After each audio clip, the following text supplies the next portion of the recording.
Okay, good morning. My name is Gary Matsuoka, and we're here at Laguna Hills Nursery on a Saturday morning. And this is pretty much our most important class that we teach on the problems we're having in the trade and the fact that nobody seems to know what real dirt is anymore. So I have the advantage in that, I guess, that I'm old enough that I remember that my own father grew all his plants in soil that looked like this. I played in it when I was a kid in his dirt pile. I remember it very well. This is off a farm in Irvine, and the farmer there says this is the best land he's ever been on. And this is called sandy loam. It is ideal soil for most plants. The problem we're having in the trade is that our academia has told us that you can't grow plants in this.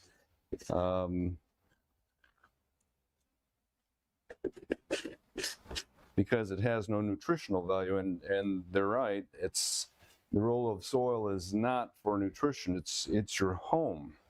It's the home of the roots. So they're telling us that we've got to grow all our plants in soil that looks like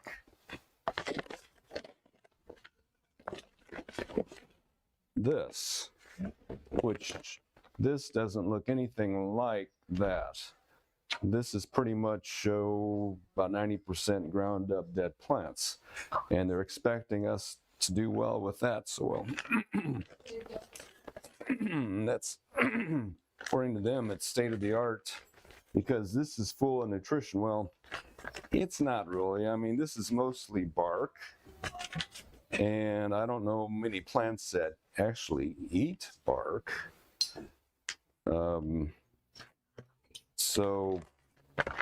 And bark itself, the nutritional value isn't all that great. But this is what we're expecting to grow plants in. So for the last, I would tell you, 40 years, since the 1980s, all the growers have been pushed to grow plants in compost or ground up dead trees. So the plants we're getting from our suppliers look like, well, this is probably about 50 to 60% ground up wood. It might be a little more than that.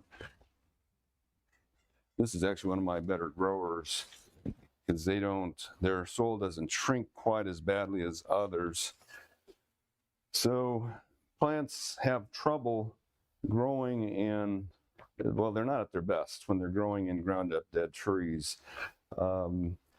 When you think about it, this is like the perfect place to grow mushrooms.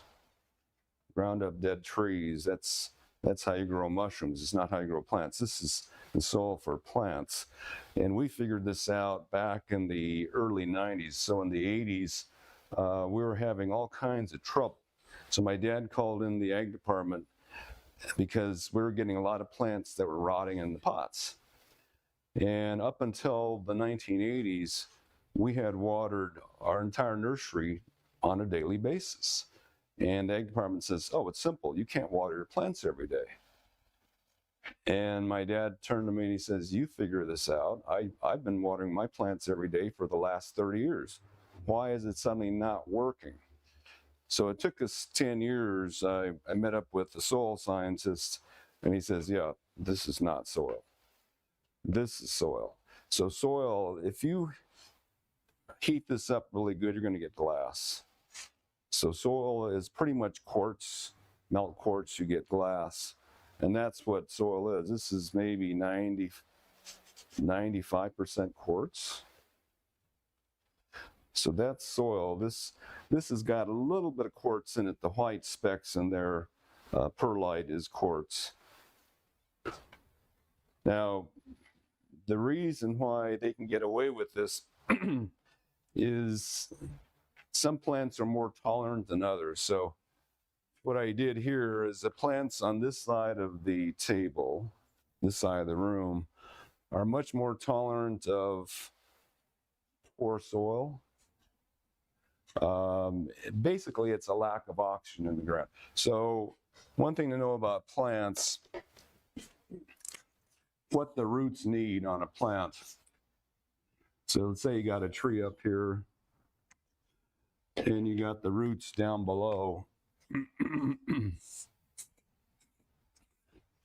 Now, in the old days, when I was in elementary school and junior high school and high school, they showed that the roots were a mirror image of the top. Well, we know better now that the roots stay within a foot of the surface because one of their most important things is to breathe oxygen. So the leaves on plants, the green parts on plants make oxygen, but plants do not have a way to get oxygen directly from the leaves to the roots. It's got to go out into the atmosphere through the soil surface down into the roots. So the roots can't live very deep because they've got to breathe. And lack of oxygen promotes root rot. So these plants on this side can tolerate lower oxygen levels. So you've got grasses, lots of lilies. This is a canna, olive trees, mums, palm trees, conifers like the Italian cypress, hibiscus.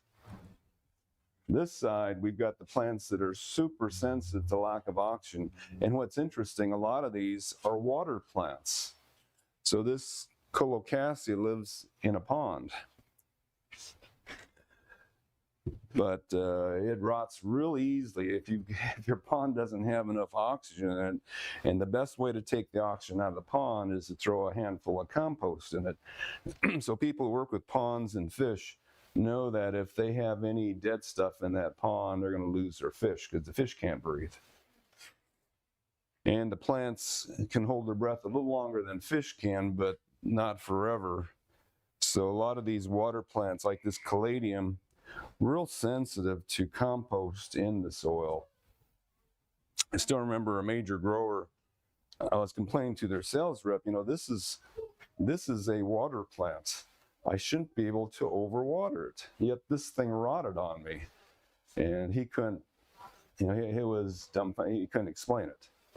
No one, that's the problem with our trade, is that nobody's getting what's going on. So this type of soil here, plenty of oxygen in it.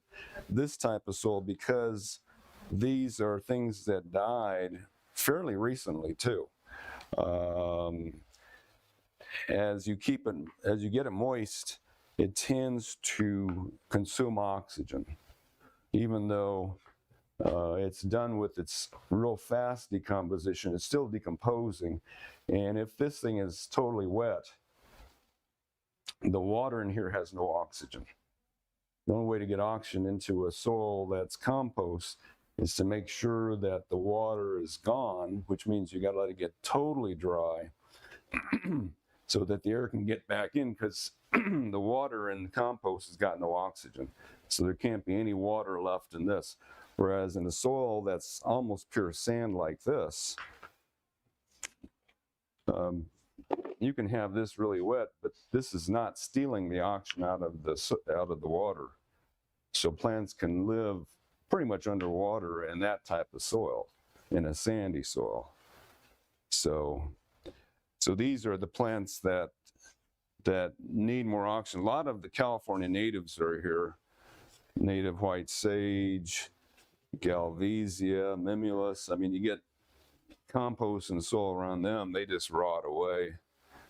And the growers will tell you, oh, you watered your California natives too much. So a few years ago, we started growing them because we said, oh, this can't be true. California natives have to love water. And it turns out, no problems. We get them into better soil that doesn't have compost in it, and you can water these as much as you like. There's no issues. But our industry hasn't figured that out. We don't know why it's taking so long. So Is it more expensive? Maybe that's why. Well, to make, well, this is cheap. This is cheaper than this, but it's a lot heavier. This is like 5 times heavier than this. So what happened, because back in the 50s, we all grew plants in this, but they wanted to make it more retail friendly and make this lighter. So they said, okay, let's mix it half and half with peat moss. So peat moss is a plant that died, but it didn't die recently. So peat moss has been sitting at the bottom of the lake for 100 years or so, 20 years, 100 years. There's different grades of peat, but it's decomposing really slowly. The problem with peat is it's always been expensive. They have to go up to Canada to dig it out of the lakes. And for some reason, some people say this is not environmentally friendly to drain a lake and vacuum off a layer of peat. They would rather see you take a bunch of coconuts and chop them up.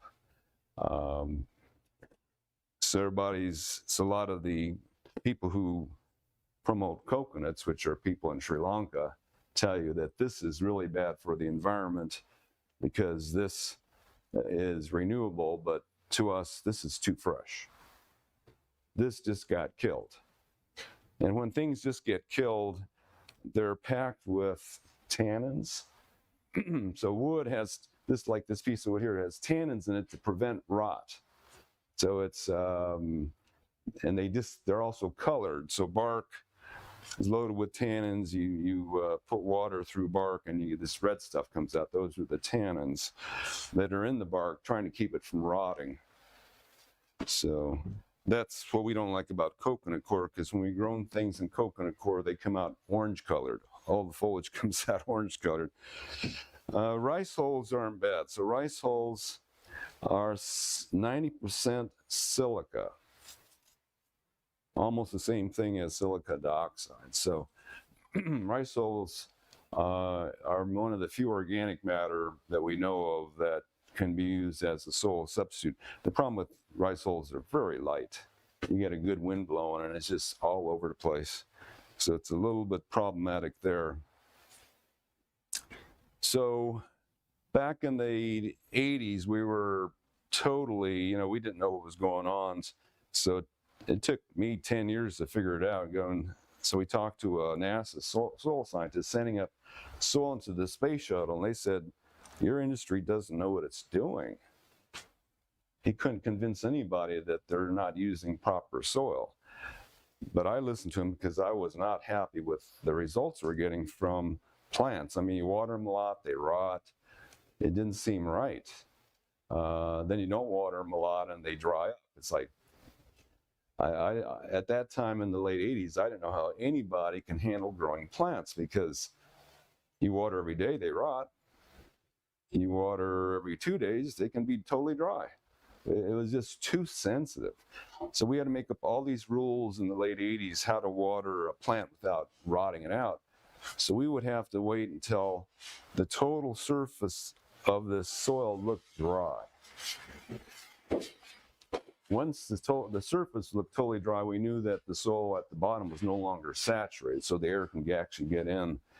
But what a pain. We had to walk around the nursery daily or twice daily in the summertime and check what plants had just gone totally dry on us, and then water real thoroughly because they were real dry on a hot day.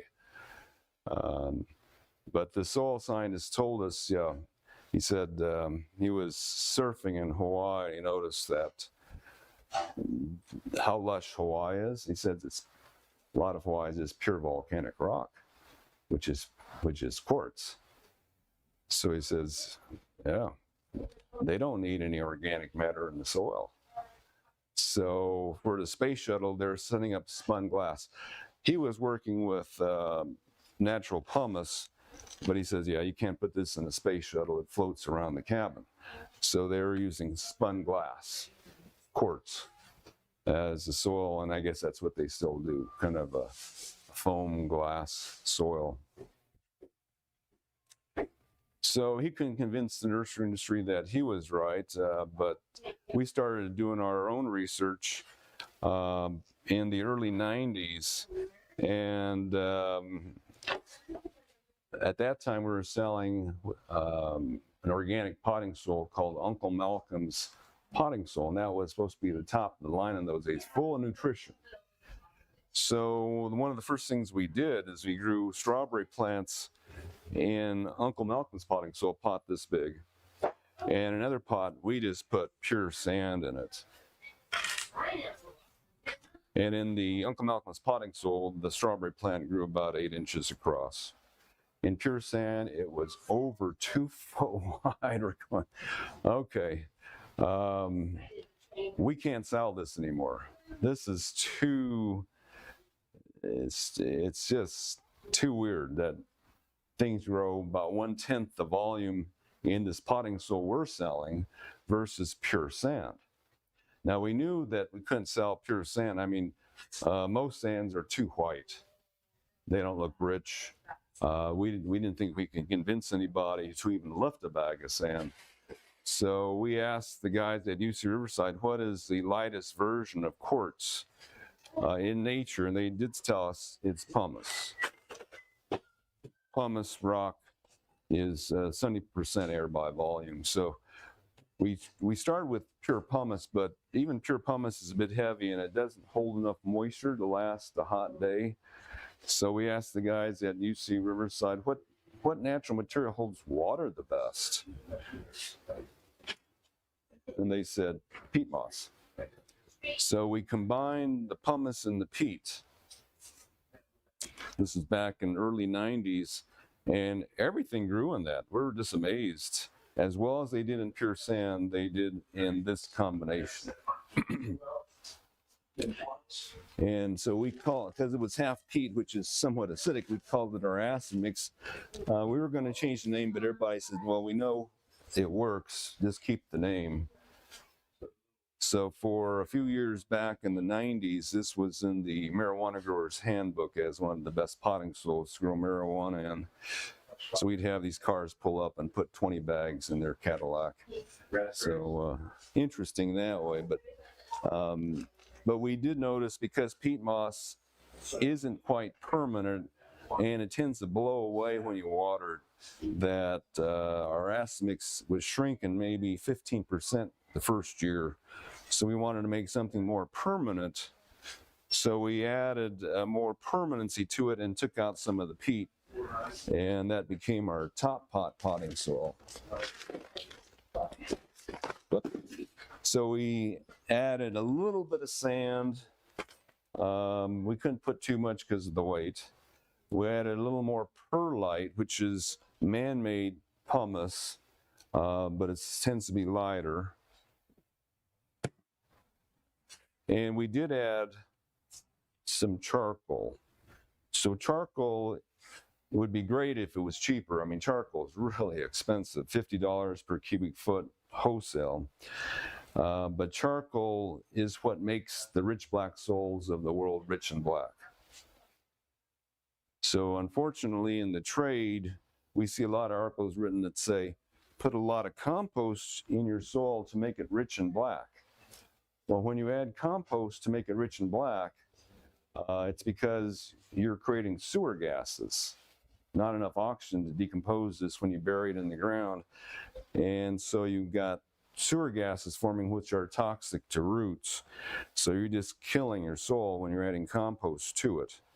The soil just can't finish decomposing compost properly. In nature, all the dead stuff lays on top of the ground. In fact, just so you know, the layer of dead leaves and other things is about 5 inches on top of the ground. And that's called the duff layer. And that's where the nutrition is. So this is the area of the ecosystem that stores nutrition, is all the dead stuff that piles up on the ground. The plants live in soil, which soil by definition is 99.1% inert. So less than 1% dead roots in the ground. That's how we get the organic matter ground, is the dead roots in there. But that's essentially what soil is 99.1% inert.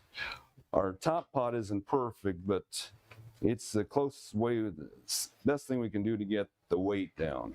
So you can lift the bag. This bag is about 30 pounds. This bag is a little closer to 35 to 40, especially when the winter, when it gets a little more damp. And that's about as heavy as we can go, other than just telling people, grow your plants in pure sandy loam. In containers, the soil's got to be coarser. So the problem we have in pots, if you're in the ground, the water gets absorbed by the soil. The soil is like a sponge or like blotter paper. So you put water up here and it gets sucked down deeper.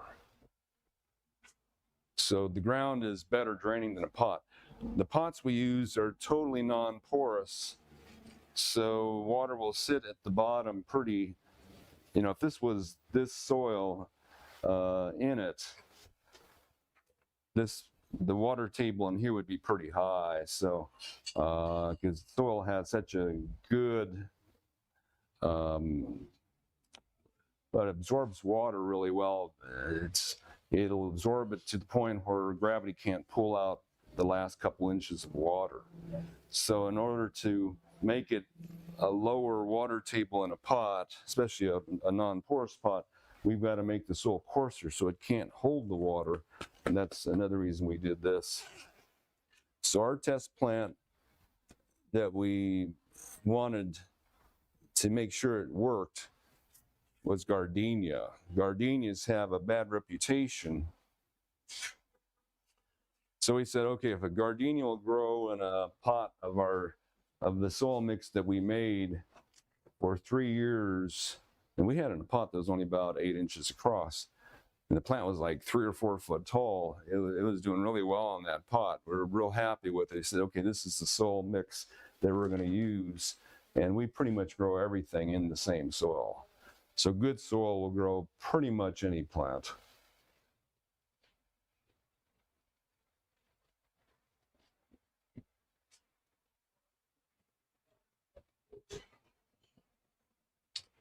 Any questions up to here?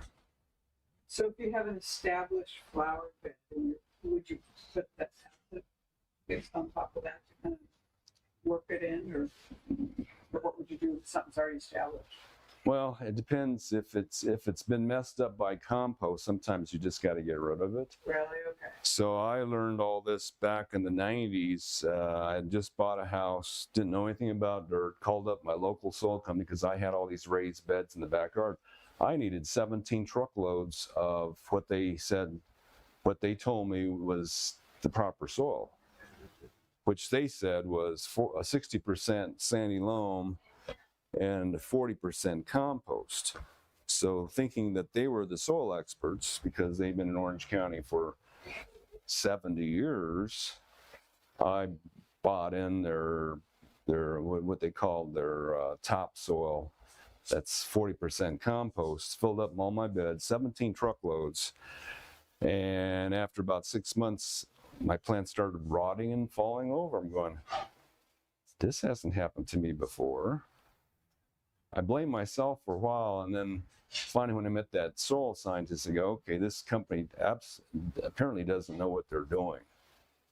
Even though they supply bulk soils, well, their main job is to provide compost to the local farms, not soil.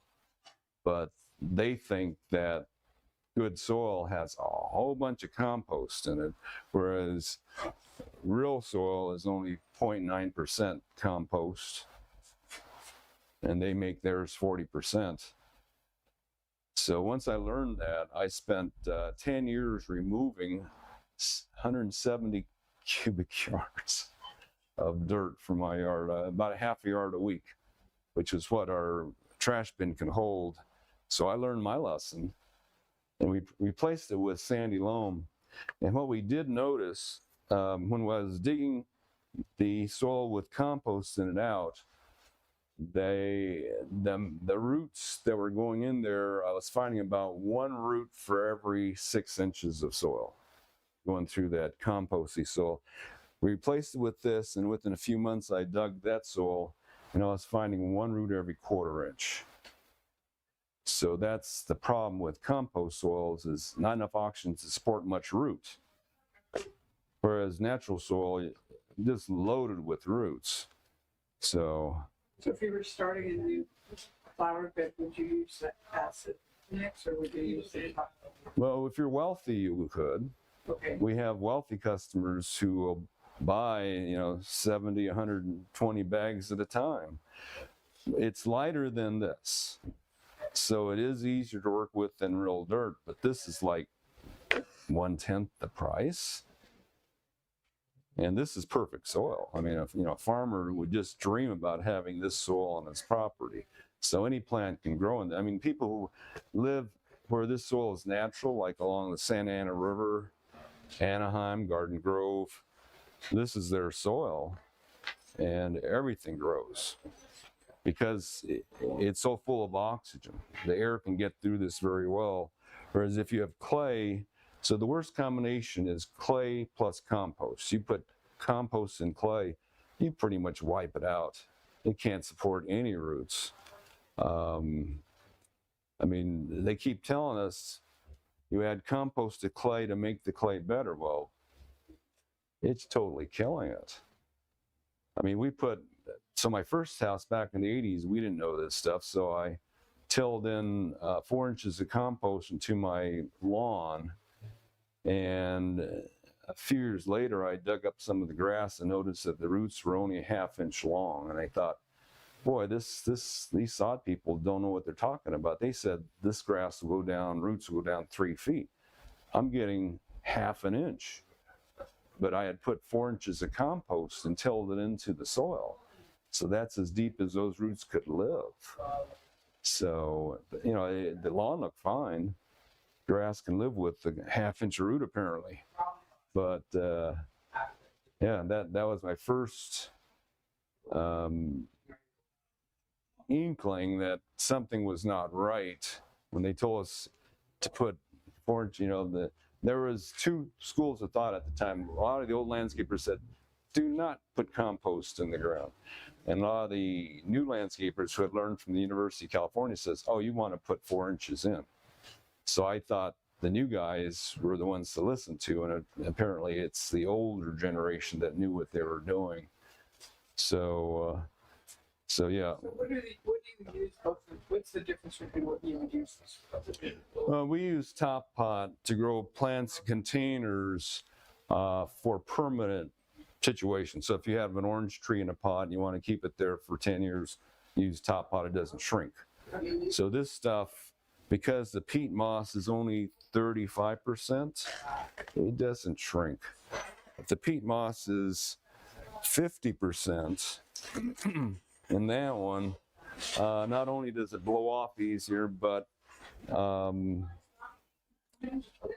we think that the peat moss is contributing to volume, and this one we don't think it is. So what to know about soil? So if this is sand, now, okay, I should mention what soil is made out of. So soil is a mix of sand, silt, and clay. And all 3 of those are pretty much necessary. Sand gets you the best airflow, silt kind of in between. Clay is like flakes in the ground, mostly silicon dioxide, but some other minerals in there make it a flat crystal. So this is like confetti in the ground, and they hold moisture really well. So in this sample here, and if you look at soil, especially sandy loam underneath the magnifying glass or a microscope, you'll notice that the sand is fairly round and the silt is very round. Clay is more like confetti. And the space between round particles is 33% of the volume. So we think in our top pot, because our peat moss is only 35% of the volume, that it's not contributing to volume. It's sitting between the bigger chunks that I have in here. So even though the peat moss kind of slowly decomposes, it's not contributing to volume. So this stuff just doesn't shrink on us. So what to know about the reason that soil works is that all soil particles have what was it? A negative charge. And water is ionic. It's a molecule with hydrogens on one side, oxygen on the other. So it's got a plus on one side and minus on the other. In any charged particle, it sticks one molecule thick really strongly to it. So the particles that have the most surface area hold the most water. Well, it turns out that flat pieces that are smaller have way more surface area than round pieces that are bigger. So clay holds water quite well. I mean, if you have a foot of pure clay soil, it'll hold at least 2 inches of water. If you drip water through a foot of clay, it'll hold 2 inches or more of water that you drip on it, or that rains on it, if it's dry, that is. Whereas sand, about a half inch of moisture will totally cover all the particles, and then it'll fall through the sand. So clay is up to five times better to hold moisture than sand is. Unfortunately, clay doesn't give water to plants as easily as peat. So peat moss in the mix is better than clay, because you put clay in a mix, it won't let go of the water to the plant. Whereas peat moss, pretty much all the peat will give its water to the plant root. So we've made this soil about 10 years ago, 12 years ago, and it's been our main seller ever since, because we can use it in more permanent situations. This one we use for vegetables, things that don't live that long. So if this level does drop, you can just add more soil to it. This does hold more moisture because it's higher in peat, but it's not hugely higher, it's 15% higher. But it does hold a little more moisture, and it is slightly more acidic, because peat moss is acidic. So we use it for blueberries, things like that. So what we did learn, the reason why most potting soil companies sell junk as soil is because of the way they test it.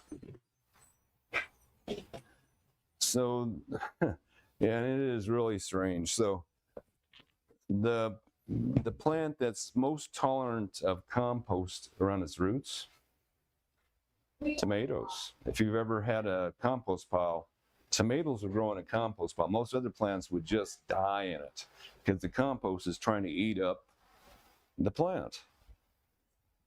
I piled compost too high on a rose bush once, and I pulled it off the leaves a week later. I noticed the leaves were skeletonized because the compost was consuming the plant. So, but tomatoes can live in a compost pile. And most of the potting soil companies we've talked with, they use tomatoes to test their soil. If a tomato will grow in it, they've done a good job. Now, we're at a meeting at UCLA with this potting soil professor, and you think they get a clue. You just think they get a clue. So they had 4 test plants. I remember ferns were one, cyclamens one, impatiens were one. I don't remember what the 4th plant was. This was about 15 years ago. And they were creating potting soils out of the bark from palm trees. And they were real happy with it but what happened was they used all these various potting soils to compare, and all these various plants. And the only plant that survived in any of the tests was impatiens. So apparently impatiens live in sewage also. And they didn't get it. They said, oh, we had to use the impatiens only because everything else died in the soil. It's like, you don't think there's something wrong with that? When everything is dying in your potting soil? I mean, they just don't get it. So, Anyway, the company that sold me the soil that killed off my yard that I took 10 years to replace, tomatoes their test plant too. If they can grow a tomato in their soil mix, it must be really good soil. Unfortunately, that's state of the art for most companies, because if they, if the better test plant would have been strawberries, because their vigor is so dependent on the air that they can breathe in the soil. I mean, if you get this in pure sand, these leaflets are like that big.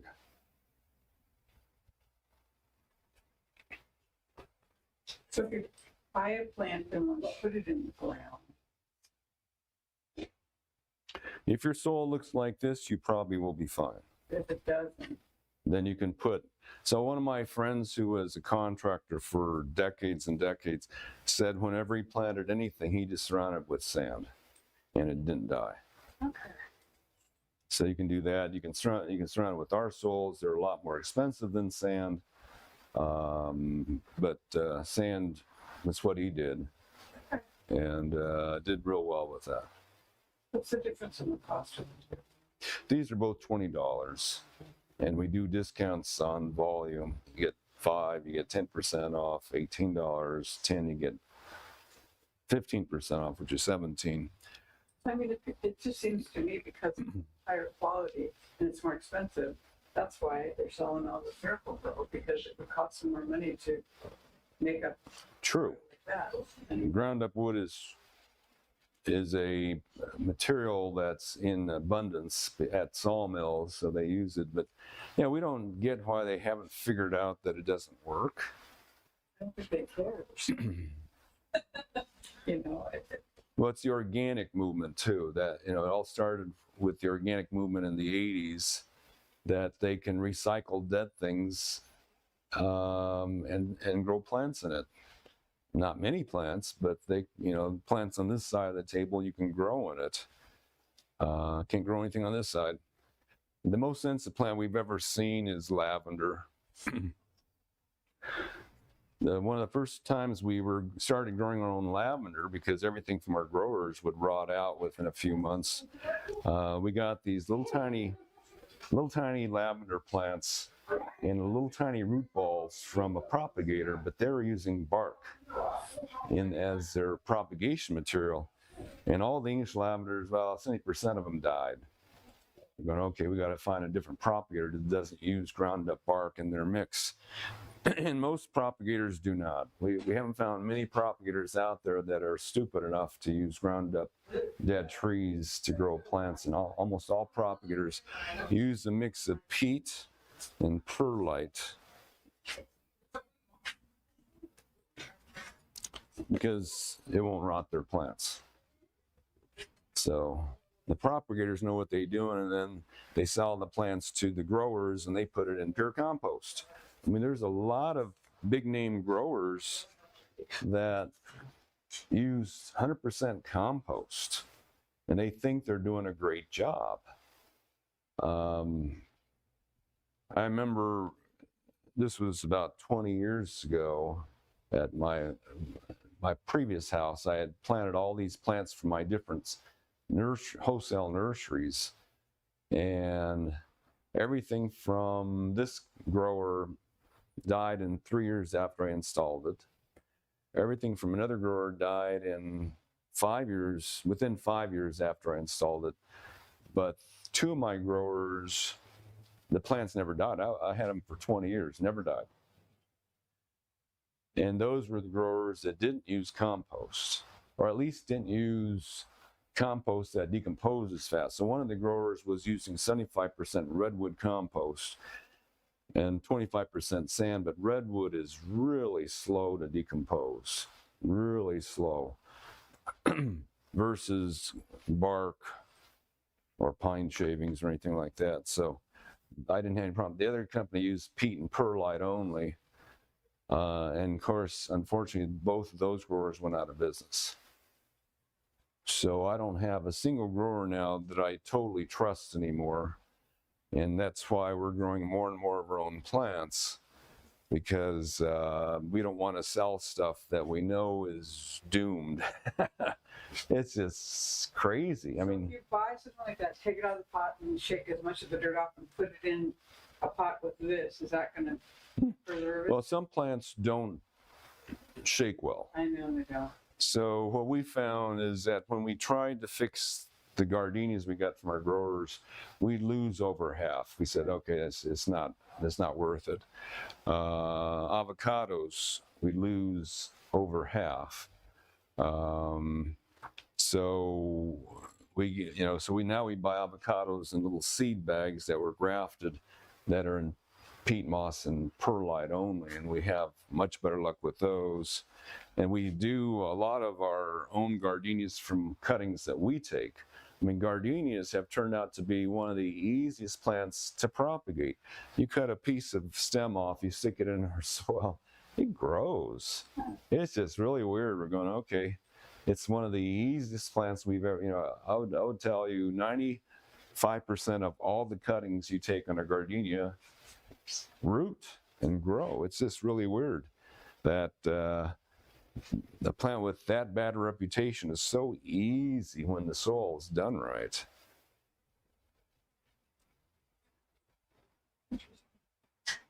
I mean, back in the 80s, I was so reluctant because people would want us to repot their ferns in the soils we had at that time. And I was thinking, I don't want to do this. I know it's going to die. Ferns are so sensitive to compost. But now, this plant's been in this pot over 2 years now, and it's still hanging in there. But that's our acid mix in there. So if the soil is right, they're really easy. Now, some plants don't die, but the performance is really changed by having better soil. Like we notice that when we get bougainvilleas from our growers, that's in sand and sawdust. One of our growers is famous for using sand and sawdust. Every winter, all the flowers fall off and the leaves fall off, and then every spring they grow back. When we started changing the soil on bougainvilleas to our soil, they actually do change very well. We've never lost the bougainvillea by changing the dirt on it. They bloom year round. So it's just strange what goes on. Daisies, like chrysanthemums, could care less about soil quality too.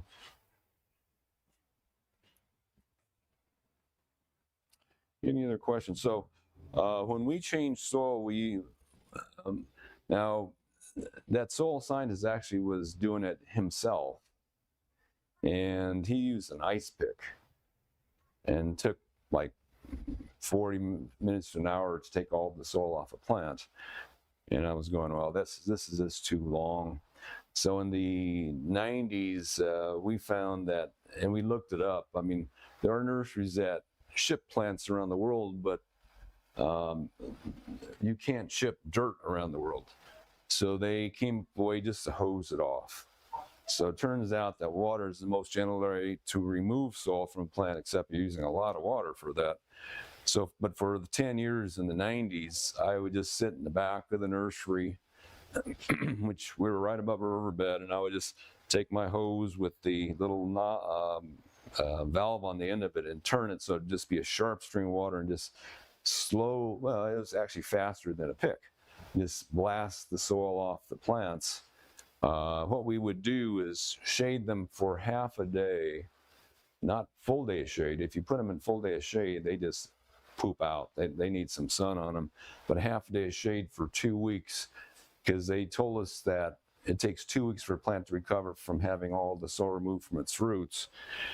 So we had a tent set up in the back of our nursery and put them underneath the tent so they get sun in the morning, sun in the afternoon, but no sun midday, and leave them in there for 2 weeks until they recovered from all that work on the roots.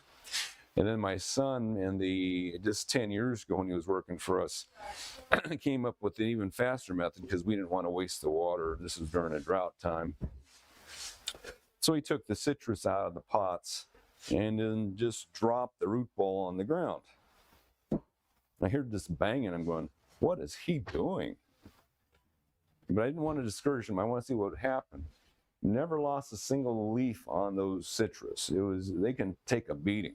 So you drop it in the ground, turn it, drop it in the ground, turn it, drop it in the ground.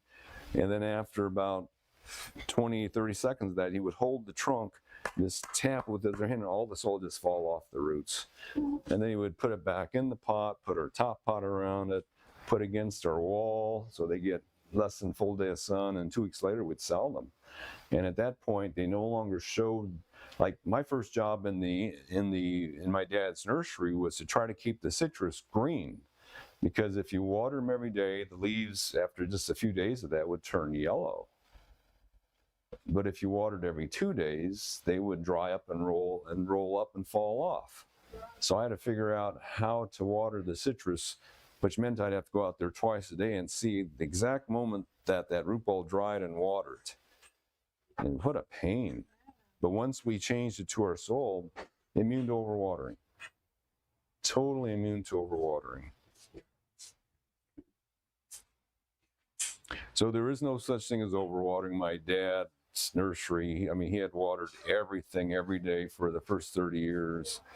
And the term overwatering was invented in the 80s when the ag department couldn't figure out why the plants are rotting in compost. They just couldn't figure it out.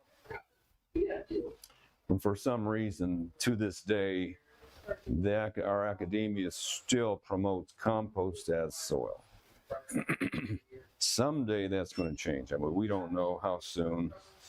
It's such a sad state of our industry that all the famous growers are growing their plants in 100% compost.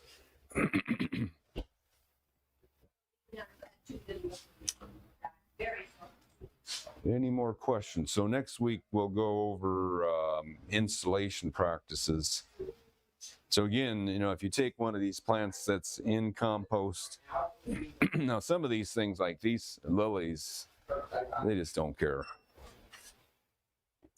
And some other plants like this lily, they move out of the root ball. So this plant's moving in all directions and it'll be out of here within a year or so. Even if the soil is the worst in the world, it'll escape it. So some plants keep moving. Bearded iris do that. They just move out of that dirt. Shasta daisies do that. But plants that are stuck in it and that don't move, they need to be in good soil. Does it matter the pot you put it in, like the ceramic pot, or as long as you're using the right soil? Yeah, that's interesting. We'll go over that next week because we're talking about potting. But what's interesting, so, clay pots breathe a bit because okay, so one of the things to know is a couple of terms. So the airflow through soil is permeability. If the soil can breathe, it's highly permeable. If the soil stores water really well, it's highly porous. Or I'll put porosity. And we continue to see journalists get this wrong. They say, well, clay is better because it breathes better, it's porous. No, clay holds water really well. It sucks up water. It's not permeable. So they get those terms mixed up all the time. Porosity, ability to hold water, permeability, the airflow, and airflow does matter a lot on particle size. So the bigger the particles, the less friction there is through the soil, and the soil breathes better. Now, Europe, especially Holland, seems to know what because Holland, their economy is based on growing plants in hothouses in containers. And it's the end result that they're waiting on. I mean, that makes them the money because they're growing crops. They're not growing plants for sale. They're growing crops. So I used to get a research guide from Holland that was translated to English, and they showed the different soils that they use in Holland. And they said among the organic materials, they'll use coconut coir, peat moss, and rice hulls. Mainly because even though these aren't permanent, they know the lifespan. Like coconut coir, we figured out you can grow a plant here for about 10 months. For most crops they're growing in Holland, that's plenty. Peat moss, maybe a year. Rice hulls, you can grow them there forever. Rice hulls don't decompose. So those are 3 materials they use. They said they use sand, they use pumice, they use perlite. They don't do vermiculite. Vermiculite is popped clay, and it's so gooey. We don't recommend it that highly. And then clay pellets. So clay pellets are the most expensive material, and it's, it's, what do you call it? It's an oxymoron. It holds a lot of water, but because they're fired into pellets, it also holds a lot of air. So that's like one of the ideal soils in a hothouse. And apparently all the most expensive crops in the world are grown in the most expensive soil. So if you're a marijuana grower, you better be using this. You grow a much faster, healthier crop in clay pellets. So most marijuana growers use that. Again, in a hothouse. Outdoors, that would dry out too fast, unless you watered it constantly. So they said these are the materials that they can use. What they did say is that because Holland invented the method of transporting with pallets and forklifts, they invented forklifts, they invented pallets. So they said we have a lot of old wood laying around that we wanted to do something with. So they said they spent years trying to make a soil out of ground up wood. And he says, can't be done. They cannot tell the farmer how long this ground up wood will last as a growing medium because wood is too variable. One end of the piece of wood will decompose twice the rate as the other end of the piece of wood. It's not uniform enough like these other materials are. So ground up wood and bark, they said, no go. And then you go to the United States and every nursery uses ground up wood and bark as a soil medium. It's just weird that I was emailing with there's a professor at UC Berkeley, Matteo Gabarlito, and he wrote a paper on why all the vegetation projects on California highways are dying. Says we get these plants from our growers and all the plants have root rot. So I emailed them. I said, well, yeah, in my opinion, they shouldn't be growing them in recycled dead trees. He says, I concur. All the plant materials being grown in recycled dead trees, and it's causing root rot galore. All the plants come with root rot. And some of the nurseries that do this are run by college professors. It's like, I don't understand. I don't understand why they can't figure it out. Of course, part of the problem is it's politics. You can't, like the University of California won't let me teach a soil class because they said I have to have research showing that soil is what I say it is. It's like,